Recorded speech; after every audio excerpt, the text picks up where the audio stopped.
वाटतं साहेबांनी यावेळेला खूप चांगला डिसिजन घेतला. कार्यकर्ते मला वाटतं दुःखी असतील साहेबांना भेटता येत नाही म्हणून, पण आम्ही अमितच्या वाढदिवसाला बघितलं की सकाळी 11 वाजल्यापासून 4 वाजेपर्यंत बिचारे सगळे उन्हात उभे होते. बायकांचे खरं तर हाल होतात, वॉशरूमपासून सगळे. तुम्ही कितीही त्यांना खायला प्यायला ठेवलं तरी भयंकर उन्हाळा आहे. सो आम्ही यावर्षी मी पण डिसिजन घेतला आणि साहेबांनी पण घेतला की इकडे येऊन सगळ्यांचे हाल होण्यापेक्षा तुम्ही तुमच्या विभागात कुठचाही चांगला उपक्रम घ्या. जसं जसं झाडं लावणं असेल, आता अविनाश पांचाळनी चेंबूरमध्ये घरघंट्या वाटल्या, लोकोपयोगी कार्यक्रम घ्या. मग त्यात ब्लड डोनेशन कॅम्प असू शकतो. असे कार्यक्रम तुमच्या विभागात घ्या, म्हणजे तुम्हाला आम्हाला जे शुभेच्छा द्यायच्यात ते आमच्यापर्यंत पोहोचतील. तर अविनाश पांचाळनी खूप चांगला कार्यक्रम काल घेतला होता. 400-500 बायकांनी पार्टिसिपेट केलं होतं. लकी ड्रॉमध्ये 100 बायकांना घरघंट्या दिल्या आणि ज्यांना मिळालं नाही त्यांना मला असं वाटतं टिफिन दिले. त्यांना टिफिन मिळाले, म्हणजे प्रत्येकाला काही ना काहीतरी छोटीशी भेटवस्तू मिळाली. हो, ते वेगवेगळे उपक्रम लाभले. मला एक त्याचा व्हिडिओ आला होता. लोकांनी सांगितलं त्यांचं वाढदिवस दररोज साजरा करा. म्हणजे लोकांचे किती हाल होत आहेत ते तुम्ही बघा की पेट्रोल 100च्या वरती गेलं. ज्या इश्यूसाठी बीजेपी रस्त्यावर येऊन आंदोलन करत होती 12 वर्षापूर्वी, त्याच्याबद्दल कोणी चक्कार शब्द बोलायला तयार नाही आहे. मला तर आता एक नवीन तुम्हाला सांगायचं आहे की माझ्याकडे काल आमचे एक दादाचे ज्वेलर आले होते शुभेच्छा द्यायला. कोकणात राहतो, मराठी आहे. त्यांनी सांगितलं चिपी एअरपोर्ट बंद झालंय, तुम्ही कोणीच याच्यावर आवाज उठवत नाही, चॅनलवाले काय करताय तुम्ही सगळे. एवढे कोटी आणि आपल्या सगळ्यांच्या टॅक्सचे पैसे खर्च करून 12 वर्ष मी आता काढायला सांगितलं की 2012 पासून मोदी साहेब आल्यापासून किती नवीन एअरपोर्ट झाले आणि त्यातले किती बंद झालेत. एक एअरपोर्ट बांधायचं असेल तर साधारण, मला एवढं नॉलेज नाही पण तुम्ही सांगा, 40 ते 50 हजार कोटी खर्च येतो जमिनीपासून. आता इथे नवी मुंबईला एअरपोर्ट झालाय, आता परत पुरंदरला एअरपोर्ट करतायत, पुण्याला एअरपोर्ट आहे. एवढी हवाई दळणवळण कुठे चालू आहे. म्हणजे एअरपोर्ट 50,000 कोटी खर्च करून बांधायचे, 1-2 विमानं उतरवायचे आणि बंद करायचे. बरं, तो मला सांगतोय की आम्ही चिप्पीचा एअरपोर्ट सगळी विमानं फुल जात आहेत. म्हणजे असं नाही की तिथे विमानं जात नाहीत किंवा रिकामी जात आहेत, पण तरी सुद्धा बांधला बंद केला कारण गोव्याचं टुरिझमचे लोक कमी झाले. मग तुम्ही बांधताय कशाला. हे पैसे आपले आहेत सगळ्यांचे. ह्याच्याबद्दल तुम्ही पण माहिती करून आवाज उठवला पाहिजे की तुमची जबाबदारी आहे की सरकार आपले पैसे कुठे खर्च करतंय चुकीचे. आता पुरंदरचे शेतकरी विरोध करतायत, ते साहेबांना येऊन भेटणार आहेत. त्यांची कसती जमीन आहे जिथे शेती होती आहे, जिथे सगळ्यांनी भात लावलाय, वेगवेगळं धान्य लावलंय, आणि ती जमीन तुम्ही जबरदस्तीने विकत घेताय. त्यांना द्यायची नाहीये, त्यांना नोटिसा पाठवल्या आहेत. त्यांनी हरित लवादाकडे ऍप्लिकेशन केलंय.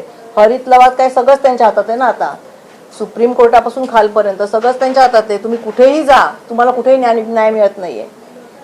सो त्यासोबत वृक्ष वाटप देखील मोठ्या प्रमाणावरती झालं, तर दुसऱ्या बाजूला मुंबईमध्ये वृक्षतोड देखील मोठ्या प्रमाणावरती होत आहे. तर काल साहेबांच्या वाढदिवसानिमित्त वृक्ष वाटप मोठ्या प्रमाणावरती झालंय. पण कसं आहे माहिती आहे ना, ही झाडं वाढायला 100 वर्ष लागतात.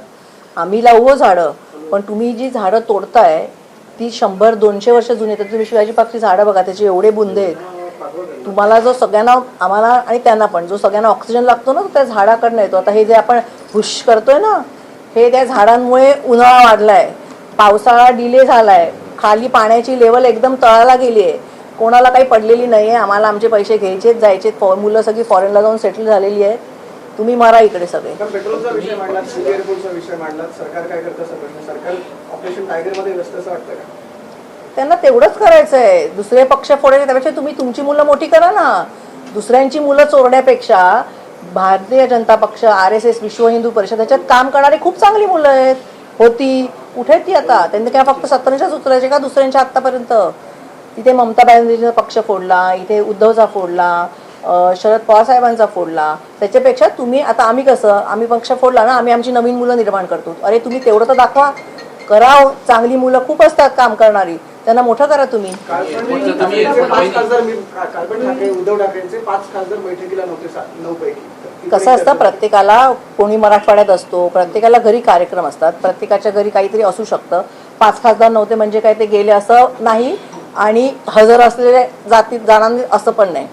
मग मला खूप अनुभव आहे. माझ्या पक्षातले लोक जाणार असताना मी समजा फोन केला, वहिनी नाही इकडेच आहे मी, असं म्हणून दुसऱ्या वेळेत दुसऱ्या मिनिटाला चॅनलवर असतो. कळलं का. पाहता की मोठे मोठे पक्ष फोडले जात आहेत. परत बोलते, मला काही पाहायचं नाहीये. मला असं म्हणणं आहे की तुम्ही एवढे शक्तिशाली 12 वर्ष सत्तेत आहात ना, तुम्ही तुमचे कार्यकर्ते, आमदार, खासदार तुम्ही निर्माण करा, तेवढी तर दाखवा. भारताची वाट लावली आहे, भारताच्या इकॉनॉमीची वाट लावली आहे, महागाईची वाट लावली आहे. निदान तुमच्या पक्षाच्या कार्यकर्त्यांना तरी मोठं करा. दोन्ही तुम्ही तिसऱ्या एअरपोर्टचा उल्लेख केला, चिपी विमानतळाचा, पण मुंबई एअरपोर्ट आहे, नवी मुंबई एअरपोर्ट आहे, तिसरं एअरपोर्ट देखील मुंबईच्या आजूबाजूला बंद. पुरंदर मी बोलली, आता तुम्ही ऐकलं नाही. पालघरला वाढवण बंदराची बोलली ना, हे परत हा मोठा स्कॅम आहे. आपल्या टॅक्सवरच्या पैशातनं एक एअरपोर्ट बांधायचं म्हणजे 40 ते 50,000 कोटी रुपये खर्च होतो आणि तो बांधला की तो किती चालतोय, किती चालायला हवाय, किती एअरपोर्ट बंद झालेत. आत्ताच तुम्ही यायच्या आधी मला माहिती नव्हतं तुमचे चॅनल्स आहेत म्हणून, मी आत्ताच विचारायला सांगितलं की 2012ला मोदी सरकार आल्यापासून किती नवीन एअरपोर्ट बांधली. मला तर कोणती सांगितलं UP बिहारची पण 7 एअरपोर्टपैकी 5 बंद आहेत.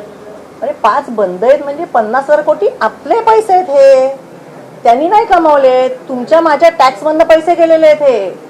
आणि मग असं करतात आणि मग इथे पेट्रोल वाढव, कांदा वाढव, बटाटा वाढव, शेतकऱ्यांना पैसे मिळत नाहीत, शेतकरी आत्महत्या करतोय, म्हणजे गरिबांना पैसे मिळत नाहीत आणि ह्यांचे तुंबड्या भरतायत.